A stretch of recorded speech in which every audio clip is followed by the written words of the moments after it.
From haunted homesteads read out of history, to mining towns whose residents simply refuse to leave, the Speakeasy presents our list of the top 10 haunted places in Colorado.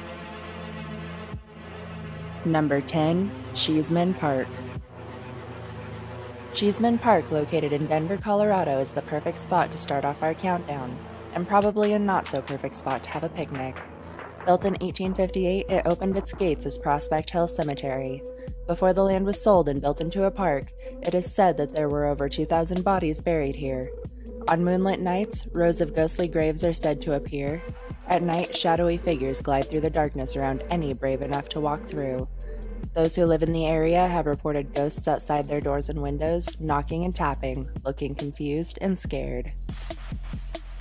Number 9. The Garden of the Gods. The Garden of the Gods in Colorado Springs is said to be the site of an ancient Native American burial ground. Visitors report odd lights, the sound of drums, and an uneasy feeling while in the area.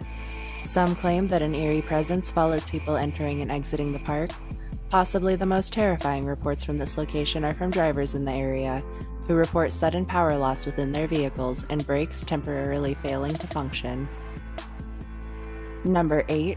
The Molly Brown House Museum. The Molly Brown House Museum in Denver is said to be haunted by the ghosts of Molly and her husband JJ.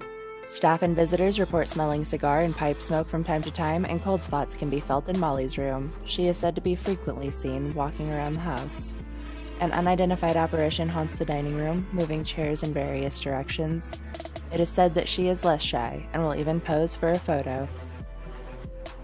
Number 7. The University of Colorado. The University of Colorado in Boulder, Colorado is said to be haunted by several frightening apparitions.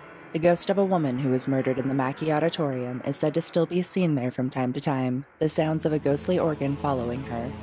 The spirits of several suicide victims are said to jump out and startle students in the dorms when they're least expecting it. Finally, an entity that appears as a man in brown is seen in a variety of places across campus. Local legend states that he's even been linked to several murders. Number 6. Fitzsimmons Army Hospital. The Fitzsimmons Army Hospital in Aurora closed down in 1999 and is now the site of the Anschutz Medical Center, at least during the day. At night, staff and visitors report hearing voices shouting military commands and bootsteps down hallways, as if spirits from the old Army hospital are reliving their past over and over again. Objects have been known to move on their own, while military personnel are commonly seen rounding corners, only to vanish moments later. Take caution if you get the chance to explore this haunt. People claim the spirits here aren't too friendly. Number 5. The University of Denver. The University of Denver can't stay away from its own legend, as it has been reported as one of the most haunted college campuses time and time again. The Butchdell House is haunted by a ghost who disapproves of drinking and has made it clear through terrifying displays during drinking parties. Dunkley Hall is haunted by the ghost of a suicide victim who is known to open and close doors. The most famous ghost on campus, however, is that of Mary Reed. She is said to be seen in the Mary Reed Building in Marjorie Reed Hall, which was constructed for her daughter. Doors open and close, lights turn on and off, and the elevator has been known to act as if it has a mind of its own. Number 4. The Avery House. The Avery House in Fort Collins was built in 1879 for Franklin and Sarah Avery and their 3 children. Needless to say, the Avery House has seen its fair share of history. It's rumored that the middle bedroom is haunted by one or more of the children who leave small handprints in dust and hide things. The pantry is said to be haunted by Sarah, who has startled many a visitor stepping through the door. All members of the family are said to be seen from time to time in the parlor. Number 3. The Baldpate Inn. The Baldpate Inn, located in Estes Park, was built in tribute to Earl Derbigger's novel 7 Keys to Baldpate. Many guests bring keys from all over the world for the inn to keep and hang on display, some notable ones from places like the Pentagon. The most famous ghosts at the inn are those of Gordon and Ethel Mace, who have been known to make rocking chairs rock, take or tip over drinks, and even snuff out cigarettes. Guests report other happenings as well, such as knocking, cold spots, and EVPs that don't seem textbook to the Mace's ghosts, which leads some experts to believe that more spirits have traveled to the inn with the many keys. Number 2. Central City. Central City in Colorado is full of haunted hotspots to check out. Formed in 1859 as a mining town, many of the original buildings are still used today. The Opera House is said to be haunted by the ghost of Mike Dougherty, one of the town's former residents who drank himself to death. He is said to be a friendly ghost and likes to play pranks. The Masonic Cemetery is haunted by the ghost of a woman who appears twice a year to lay flowers on a grave. Many have witnessed this odd occurrence and found no explanation.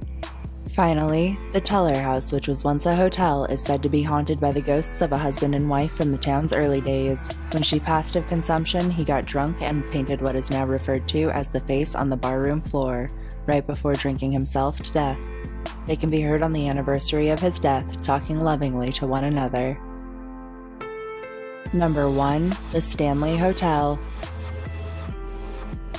The Stanley Hotel in Estes Park, Colorado dates back to 1909 and is speculated to be the site of many deaths throughout its century-long existence. Guests report cold spots, the feeling of someone watching them, and smell phantom cigar smoke from time to time. Freeland Oscar Stanley and Flora Stanley, the original owners of the hotel, have been said to be seen in various rooms and outside on the grounds. Freeland has been caught in multiple photos in the billiards room, one of his favorite rooms in life, and Flora's Steinway can be heard at night throughout the halls.